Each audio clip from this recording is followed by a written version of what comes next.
Thank you, Dave. It gives me pleasure to be here. Get a chance to visit and see all of you again. Welcome. Welcome to all the visitors. Glad to have you. Come again and again. We hope that you will. Many years ago, before television, and yes, there was a time when there was no television, a great form of family entertainment was the old jigsaw puzzle. And my family would lay them out on the table, and we would work on them for however long it took, and it would never be put away until it was absolutely finished. Now, nothing could be more chaotic and more confused than a 1,000-piece jigsaw puzzle coming out of the box. You just turn it over, dump it on the table.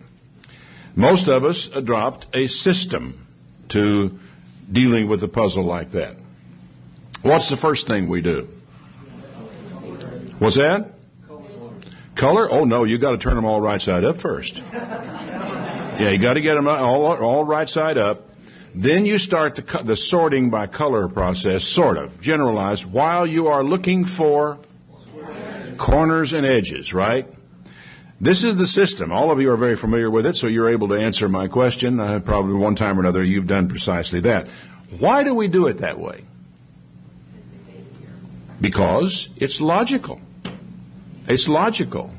It is a system.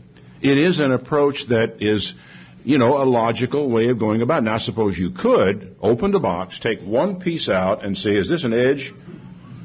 Put it down right side up and go through all 1,000 pieces, pulling them out one at a time and doing it that way. But we don't do that. It's too much fun. Just dump the thing out on the table and we start into it. It's logical. But what does that really mean to say that something is logical? Is that really an answer? What does that mean? Consider this. Every child born into the world arrives with a built-in system of logic. It's there. It's hardwired into the system.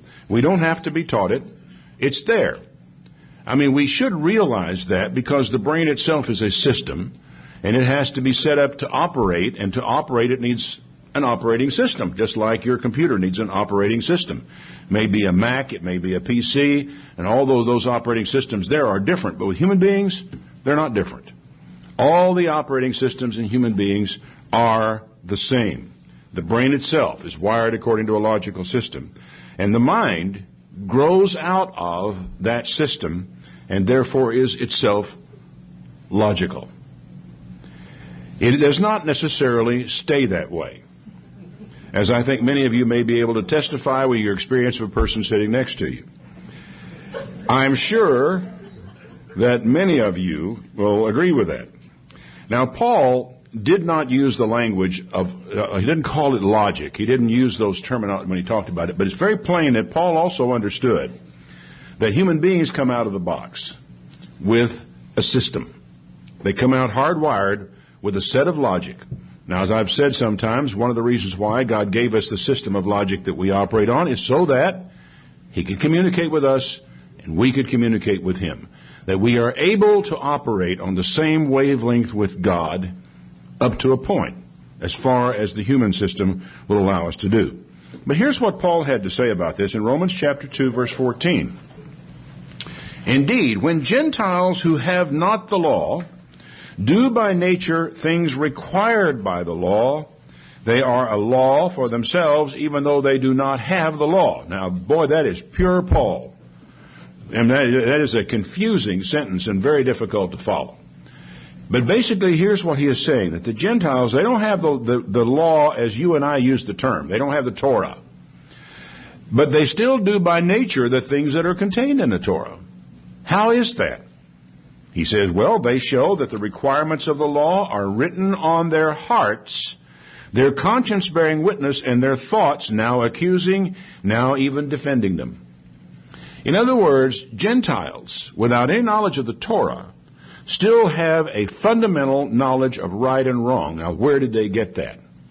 It's one of the most fascinating things to C.S. Lewis was this particular point as he began to work his way from agnosticism into a firm belief in Christianity as a faith, was this awareness in every society of the world, no matter where they were, what Paul said is true, They show a certain set of standards, laws, whatever you want to call it. I'll call it today logic, written into their heart and in their mind. They know this is going to work better than that. And so they are inclined to do that unless this over here, unless that over there feels a whole lot better, in which case who knows which direction they're going to go. Now I think this is Paul's way of saying that Gentiles were born hardwired to the logic of the law. Torah, that is the law, was the source and ground of all logic for the Jews and for Paul as far as that's concerned. The Jews thought that the law was the only expression of the underlying logic of God. They were wrong. The human mind is also an expression of the underlying logic of God. God gave man a system of logic and language, as I said, so he could communicate with man and be understood in the process. It is remarkable that man, in the absence of revelation, can come to a remarkable convergence of right and wrong. He can come to an astonishing degree of agreement around the globe as to things that are good, things that are bad, things that are right, things that are wrong. It isn't perfect, but it grows out of that system God built into man. It will not get you all the way. For some people, it hardly gets started.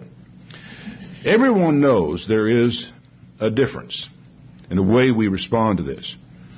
Paul wrote to the Hebrews, Jewish people, about this issue. Hebrews chapter 5 and verse 12, he said this: "When for the time you really ought to be teachers, you have need that one teach you again what are the first principles of the oracles of God." Now, where'd they lose it? How'd they get away from them? He said, "You become such as have need of milk, not strong meat. For everyone that uses milk is unskillful in the word of righteousness. He is a babe. Strong meat belongs to them that are of full age." And here's what he explains, what he means by that: "Even those who by reason of use have their senses exercised to discern both good and evil." Now that is a fascinating statement when you sit and parse that and think about what the implications of what he just said are here. For one thing, the word sense in the Greek is talking about the organs of perception. You know, how we see, we hear, we touch, and so forth. It's how information comes to us. What's a little more interesting is the word for exercise in the Greek means to practice naked. Not any clothes on. That's, you do know, don't you, that the original Olympics were all done in the nude.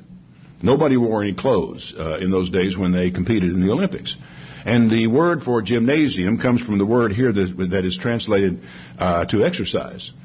But all that exercise was done in those days in the nude. And there may even be a useful comparison about how we need to cast off a lot of the garbage that we carry around with us all the time and get ourselves naked before God, as it were, in order to get our senses exercised, to strip away the stuff that is deceptive, the things that we have, the layers we put on ourselves to kid ourselves about ourselves and about the people around us, the people we love, the people we work with. So he's talking about doing mental push-ups, mental weightlifting, spiritual push-ups. I take it that just as we are born with bones and nerves and tissue, just as we have to exercise to build them up to peak performance, we are born with a mind that must also be exercised for peak performance. It's the old saying, use it or lose it. And it's just as true of the mind as it ever was of the body.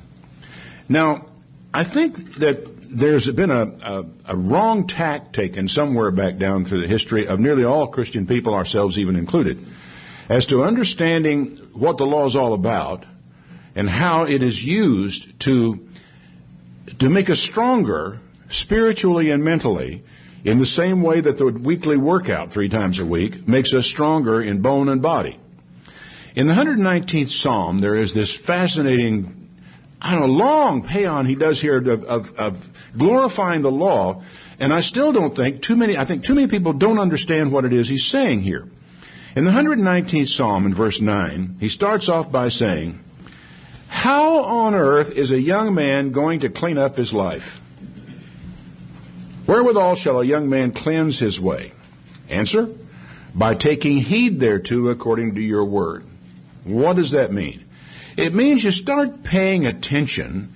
You have the Word of God on this hand. You have what you're thinking about doing on this hand. And you find the correlation between these two things before you act. You think about what it is you're doing. You think, I want to clean up my life. Okay, here's my life. And here's God's Word. Where do these things not match? This is the way a young man can cleanse his way, straighten up his life, clean up his act. Then he says, with my whole heart I have sought you.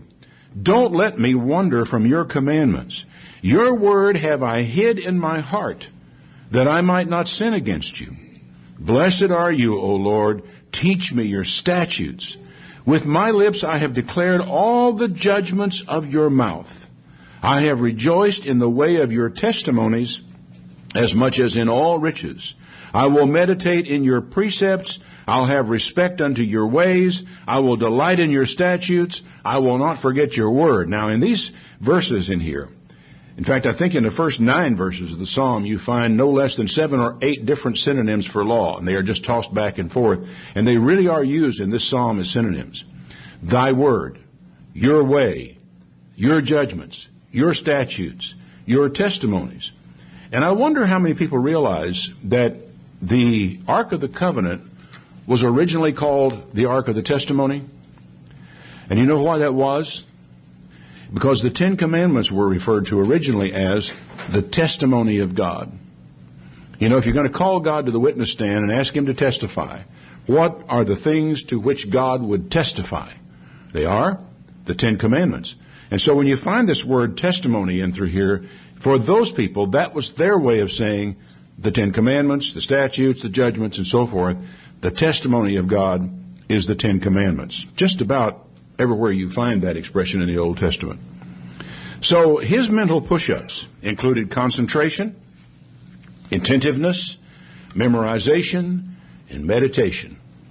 In other words, there was a period of time where he sat aside somewhere and just thought his way through his life in connection with the law of God and how the law of God applied to his life. These are the things we do which tune up this system of logic that we were born with, that bring it to a higher level, that bring it on toward perfection, to bring it on toward we can use it then to make our life work, to stay out of trouble, stay out of jail, actually be fairly well-to-do, live a life that's worth living, and so on it goes. Psalm 119, verse 17. Deal bountifully with your servant, that I may live and keep your word. Open my eyes, that I may behold wondrous things out of your law. I am a stranger in the earth. Don't hide your commandments from me. Now, look, I'm a stranger here in South Africa. Don't keep these things secret from me, the way of living down here. Don't keep the road signs and all the stuff secret from me. If there are things going on, I need to know them when I'm down here. Don't do that. I'm a stranger. Don't hide your commandments. My soul breaks for the longing it has for your judgments at all times. Now, this is so much higher than most people think. Most people think of the law as telling us what we got to do, what we have to do to please God. If we don't do this, we'll be in trouble with God. He's not thinking that way. The way this gentleman is thinking is I want to know about these commandments because these are the things that make my life work. And if I don't understand them, if I do sin, what's going to happen from the sin is not merely that God's going to get mad at me. What's going to happen is everything's going to come unstuck. My life won't be working. I could lose a lot of money. I could lose my friends. I could lose my wife. I could lose my job. I could lose all kinds of stuff if I don't pay more careful attention here. It's not so much pharisaical legalism. It's not a matter of a heavy burden to be borne.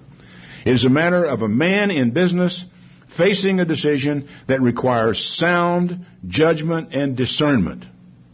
He says, my soul breaks for the longing it has to your judgments at all time.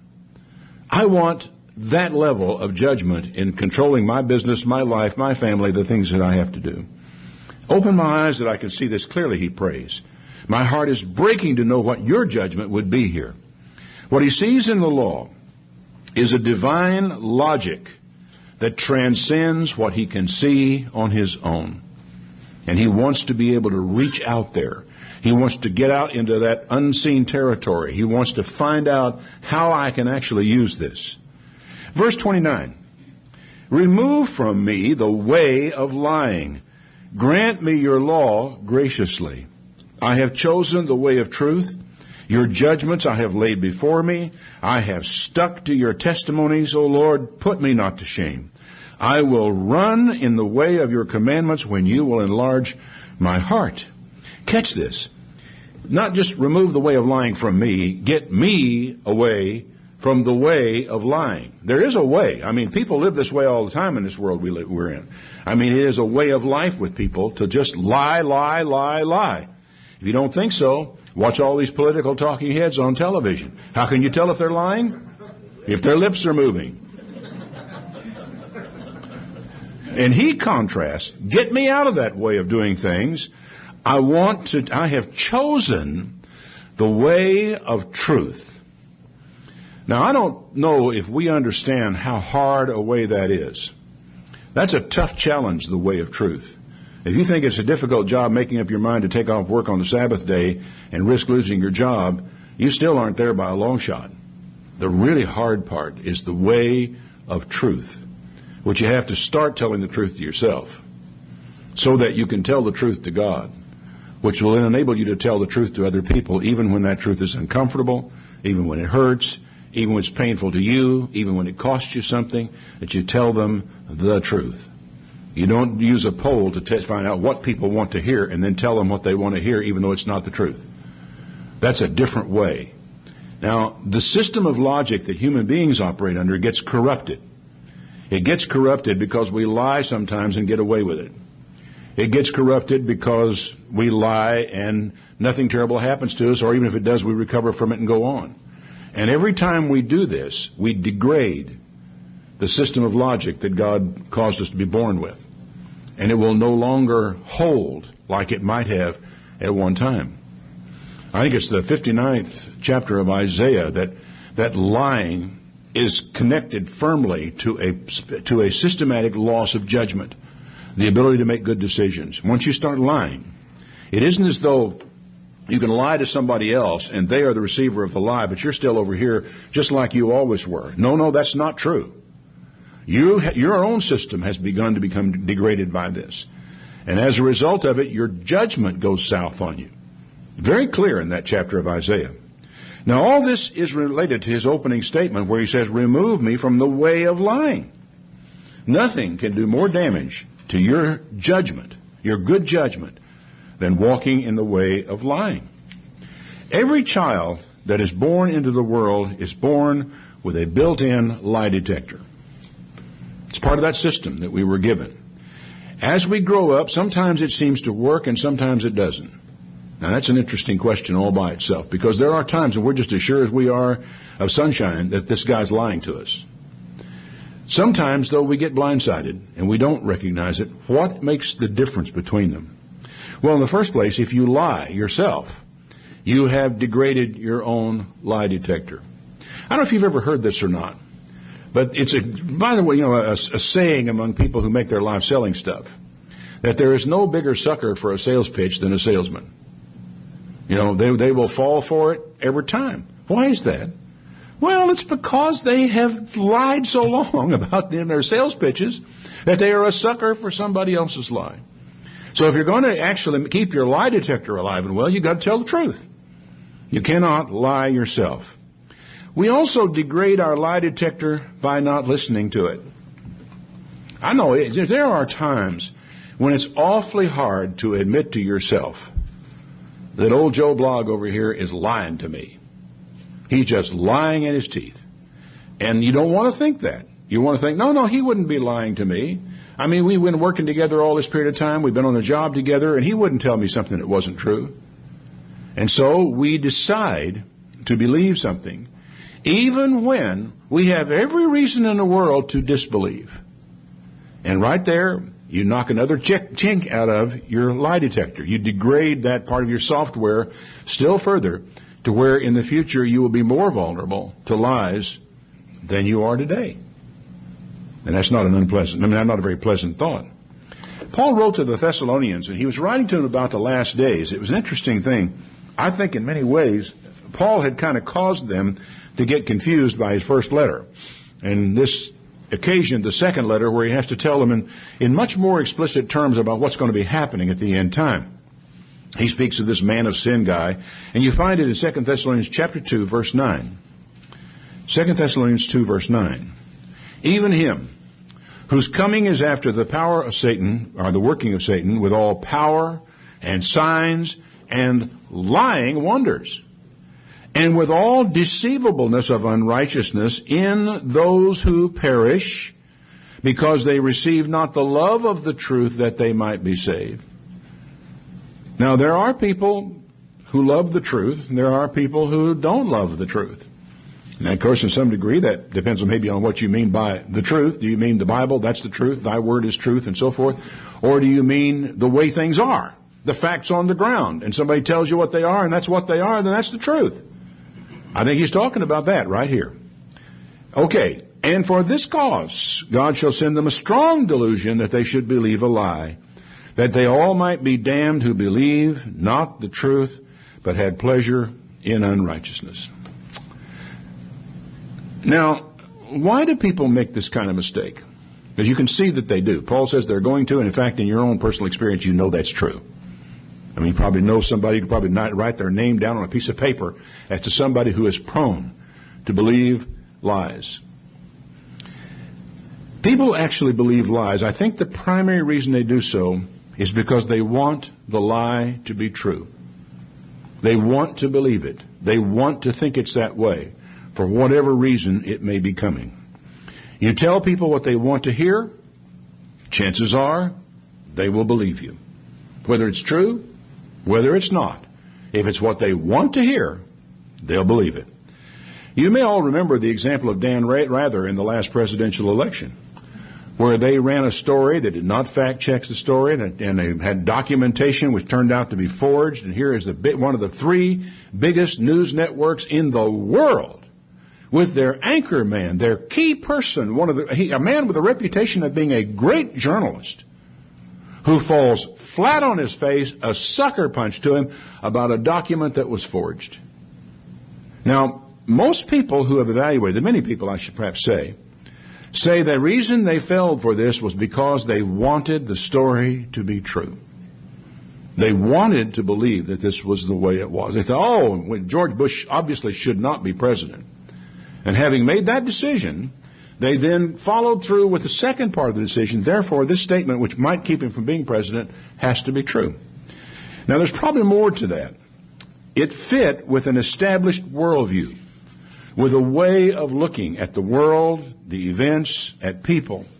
And this is one of the things we got to consider very carefully. Our worldview. That is the picture we have in our mind of the way the world should be. And if you hearken back to our little analogy of the jigsaw puzzle, one of the things that really helps us work that jigsaw puzzle is what? The picture on the box. We set that box up on the other end of the table, where we can look at it. And we see a piece of a certain color. Oh, well, I know that's going to go over here. And we are able to move more quickly through the puzzle, having that picture, than we would be able to do if we did not have that picture. We may see part of a hand, and we say, oh, I know where that is in the picture. And if we've begun to get the frame of the picture together, we can put that hand on the puzzle in just about the right place. Then we can find things that connect to it. It's the way we do these things. But what happens if you don't have the box? And instead of this being a jigsaw of a lighthouse, it's a jigsaw about, a good-looking dog. And you don't know that when you start out. You think it's a lighthouse. You're going to make a lot of decisions about where you place pieces based upon your assumption of where this thing ought to be. It'd be an interesting challenge to your friends someday to purchase 2 boxes and switch the puzzles. And you see, this is about as good an illustration as I can give you of what messes us up. We wish for a certain kind of world. We hope for things to look a certain way. We hope for certain outcomes. And it tends to color the way we look at things, the way we decide things, the way we do things. All dependent upon what we expect things to be like, what we expect people to do, what people really ought to do but don't, and so on it goes. And we allow ourselves to get blindsided, to be misled. We believe a lie because we wanted to. Psalm 119 again, verse 35. Make me go in the path of your commandments, for therein do I delight. Incline my heart to your testimonies, not to covetousness. Turn my eyes away from beholding worthless stuff, and quicken me in the way. Energize me in the way. The way, remember, is another synonym for God's way, the law of God. Now, you realize what he just said here? He just said to us that covetousness and the desire for things can corrupt your lie detector. Your system of logic can be all messed up by this. He said, incline my way to the 10 commandments, not to covetousness. Because if I start thinking about that new BMW, if I start thinking about a house on a hill someplace, I am liable to be tempted to ignore your testimonies. He's praying that God will help him keep those 10 commandments first in his life and not let covetousness transpose them into something else. He goes on. Basically, he's saying that the lust for gain can throw your lie detector right out the window. Verse 43. Do not snatch the word of truth from my mouth, for I have put my hope in your laws. I will always obey your law forever and ever. I will walk in freedom because I have sought your precepts. Man, that's a powerful concept he just laid on us here. He said, I have put my hope in your law.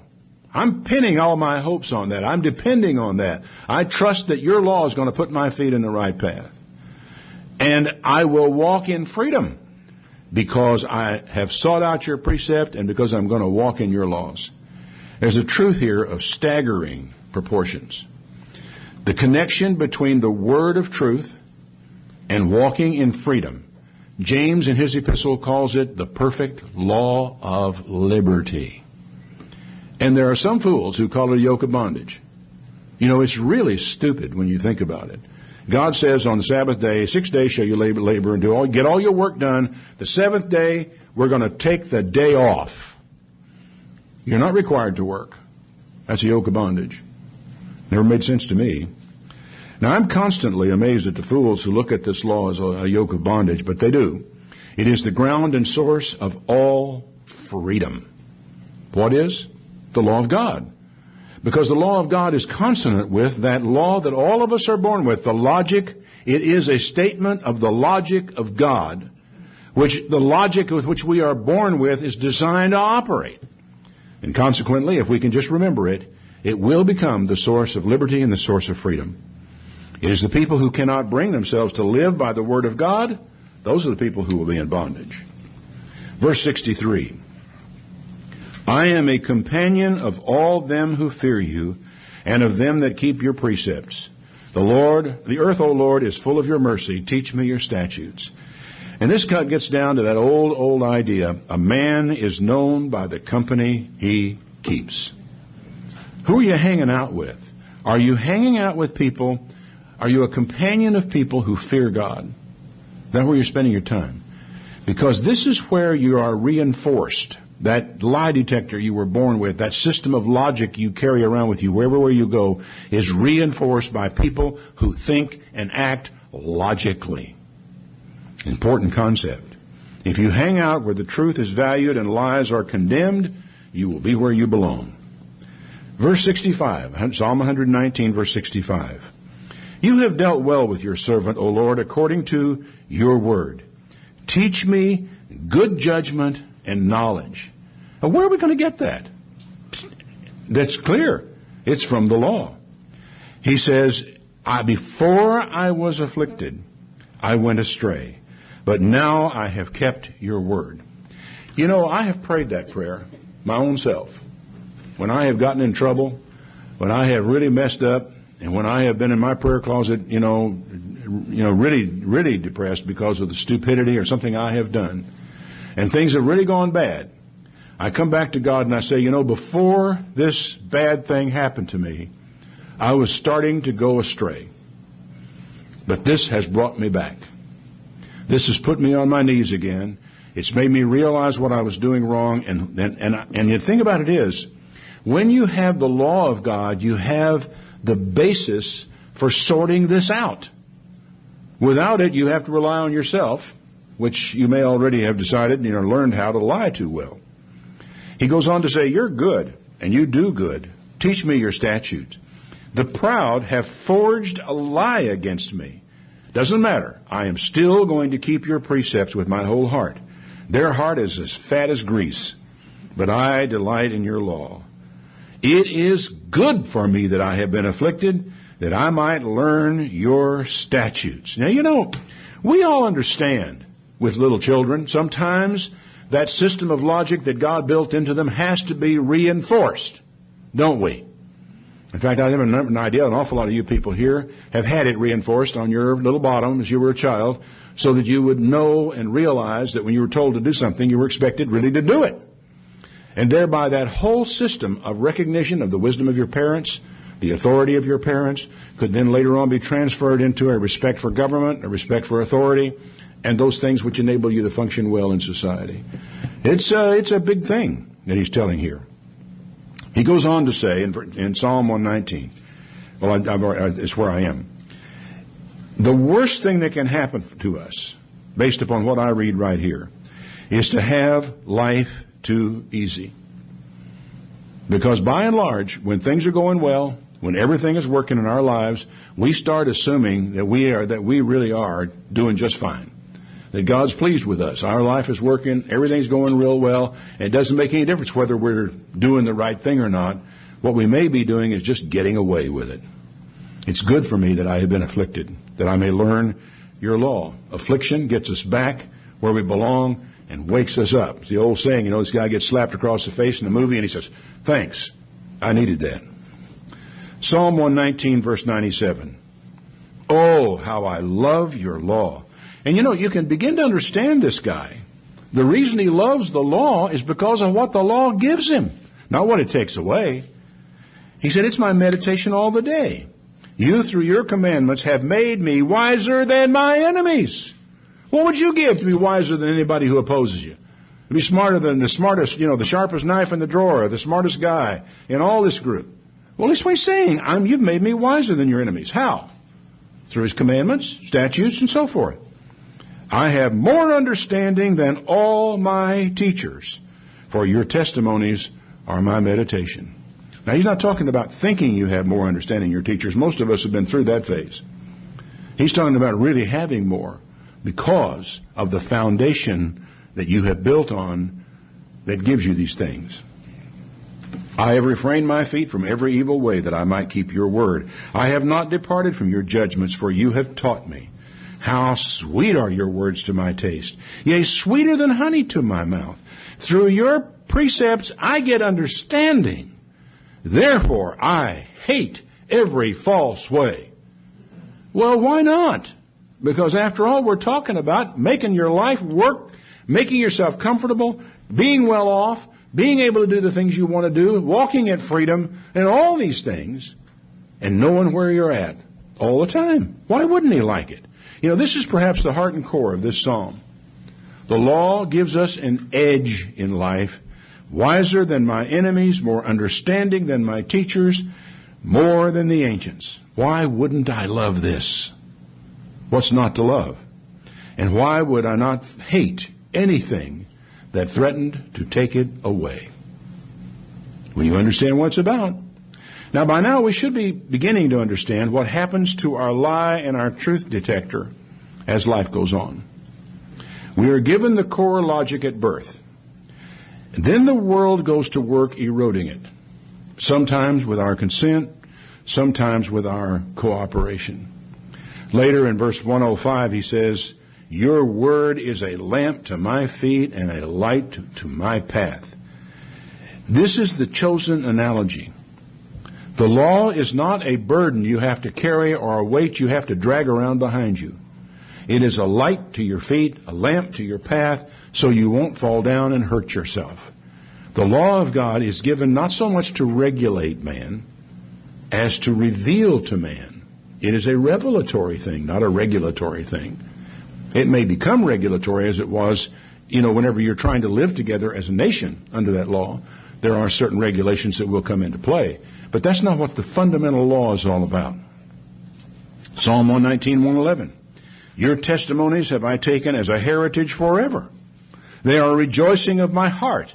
I have inclined my heart to perform your statutes always, even to the end. Then he says this, I hate ambiguity, but I love your law. Now, I don't know what your particular translation has there. The Hebrew word is skeptic or something like skeptic, but what he's talking about is the ambivalence of mind. And he says, I hate this ambiguity. I want to be single-minded. I love your law. And why not? With the law, you're not standing on shifting sand. You're standing on a rock. You know precisely where you are, and you know within the boundaries, inside the edges of the puzzle, what's demanded of you. He says in verse 126, it's time for you, O Lord, to work, because they have made void your law. Therefore I love your commandments above gold, yea, even fine gold. Therefore I esteem your precepts concerning all things to be right. I hate every false way. Now this is a man who will never be morally confused. Never in his lifetime is he really going to be morally confused. May have his question marks, he may make some mistakes, but he won't be confused. He knows right from wrong with clarity. Why? Because he knows that God is right. It's that simple. He knows that God is right, and therefore he doesn't have that problem. Now, he goes on to say, in verse 129, your testimonies are wonderful. Therefore does my soul keep them. The entrance of your words gives light. It gives understanding to the simple. I opened my mouth and panted. I long for your commandments. Fools and idiots are panting to cast them off, not this guy. I really identify with that statement, the entrance of your words gives light. Because I remember years ago when I was really in a tough struggle inside myself about where I was going to go from this day forward. And I don't know that I can say I remember a particular point where God's commandments entered at that point, but I do know there came a point in time where I realized what I had to do. And when I made the decision, it was like turning on a light in a dark room. All of a sudden, I could see. And it was really the Bible that made that possible. If it hadn't been for that, if it hadn't been for the fundamental principles, the real basics, I don't know for sure what I would have done. I probably would have gone in the way of covetousness if it hadn't been for that. Finally, in verse 151, you are near, O Lord, and all your commandments are truth. Concerning your testimonies I have known of old, that you founded them forever. How long? Forever. And what are his testimonies? 10 Commandments. Every child that is born into the world comes with a built-in baloney detector. Now, you know what baloney is, don't you? It is a large smoked sausage. In slang, it means pretentious nonsense. Now, we do understand, don't we, that we have an awful lot of baloney thrown at us. We have it in ads on television. We have it in talking heads on television. We have it in our news magazines. We have it in textbooks in school. There's a lot of baloney in this world. Why do we get sucked in by these things? One primary reason, it appeals to our vanity. It appeals to our idea that we are somehow special. Now, I don't mean to say that human beings aren't special to God. We all are special to God. That's not what this is saying. What this is saying is that you are special in ways that other people aren't. And it's really hard for us not to be a sucker to that type of an appeal. That we are somehow better. We are somehow more special than other people. We have knowledge denied to other people. That's one of the reasons why our baloney detectors stop working. Is because we're just overwhelmed by all the sausage. And we do like to be stroked, don't we? We like to be told how wonderful we are. We like to be told how good-looking we are. We like to be told how smart we are. Whatever it is, your thing that you're proud of, whatever your personal vanity is, you like nothing better than to have that vanity appealed to. Stroked, magnified, built up. I don't know what yours is. I'll have to sit and think about mine. Paul says this in 2 Timothy chapter 3, verse 1. He said, "Know this, in the last times, perilous times are going to come. Men will be lovers of their own selves. They will be covetous, boasters, proud, blasphemers, disobedient to parents, unthankful, unholy." Let me ask you, what has happened to the built-in system of logic and integrity for these people? What's happened to it? It's gone. Without natural affection, truce breakers, false accusers, incontinent, fierce, despisers of people that are good, traitors, heady, high-minded, lovers of pleasure more than lovers of God. Having a form of godliness but denying the power of it, turn away from them. For of this sort are they who creep into houses and lead captive silly women laden with lusts, led away with divers lusts. How do they get them? Because of their lusts. Now, lust doesn't necessarily have to be sexual. It can be for any number of things. For admiration, for beauty, for you name it. Whatever it is that we desire, it is our very point of vulnerability. That's a sad commentary. A person who is no longer able to discern between truth and a lie. And they can just be carried off at will. How do people get that way? Paul writes again, 2 Corinthians chapter 10.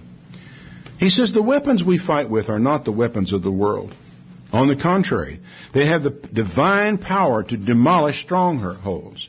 We demolish arguments and every pretension that sets itself up against the knowledge of God, and we take captive every thought to make it obedient to Christ." Now, as I said, we are born with a built-in baloney detector. Baloney, used in this way as a slang term, means pretentious nonsense. Pretentious nonsense. And you will find it on every street corner. You'll find it in the Christian bookstore. If you just page through the books and you have your baloney detector turned on, you will find all the pretentious nonsense a person would ever desire to see. You will read a sentence and you'll say, "What does that mean?" And it will not be clear to you what he means by that. It just sounds good. It happens again and again and again. And people get led down the garden path by it. Now, the Torah is a high expression of the logic of God and man. It's the primary source of renewing and repairing the old baloney detector, of getting it back in shape again and getting on the right track. And when I use the word Torah, I'm talking about the law of the Bible. We would do well to use the Bible like we use the jigsaw puzzle. First, get all the pieces right side up.